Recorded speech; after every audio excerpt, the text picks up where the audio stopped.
menyampaikan ucapan terima kasih yang sebesar-besarnya untuk kerja keras, dedikasi dari Bapak Ibu semuanya dalam menjalankan pemerintahan, dalam melaksanakan program dan visi Presiden dan Wakil Presiden dalam menghadapi berbagai tantangan-tantangan yang ada.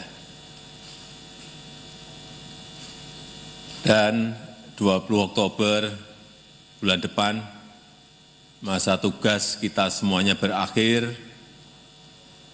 dan pemerintahan saat ini akan dilanjutkan oleh pemerintah yang baru, pemerintahan berikutnya yang dipimpin oleh Bapak Jenderal TNI Purnawirawan Prabowo Subianto.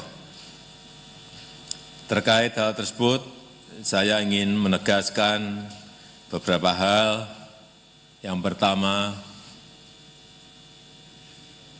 segera tuntaskan di bulan terakhir ini program kerja utama yang sudah dimulai, baik yang berkaitan dengan serapan, yang berkaitan dengan administrasi, pertanggungjawaban, serta kendala-kendala yang belum terselesaikan. Yang kedua, kita semuanya harus mendukung penuh program Presiden terpilih. Pastikan transisi pemerintahan berjalan efektif. Jika diperlukan regulasi baru, jika diperlukan perumusan kebijakan yang harus segera dibuatkan, segera dibuat dan segera diselesaikan. Utamanya untuk program-program unggulan Presiden terpilih, agar setelah dilantik pemerintahan baru bisa segera bekerja dan berlari kencang. Yang ketiga,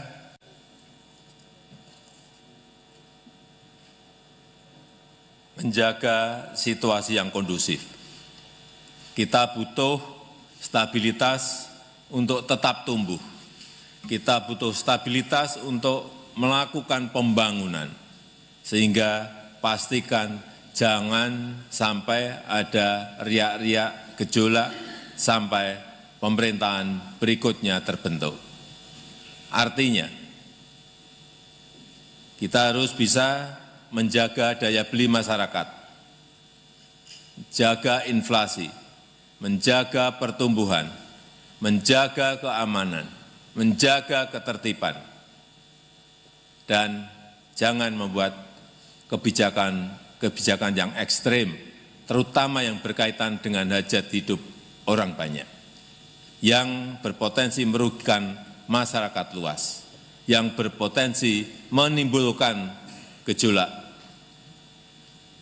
Terakhir, saya juga ingin memohon maaf kepada Bapak Ibu semuanya jika dalam 10 tahun ini ada hal-hal yang dirasa kurang berkenan dalam berinteraksi dan ada hal yang kurang maksimal. Sekali lagi, saya ingin mohon maaf yang sebesar-besarnya.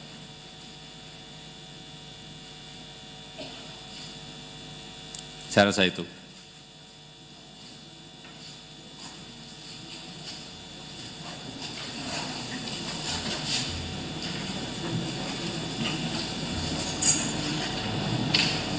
Download Tribun X sekarang, menghadirkan lokal menjadi Indonesia.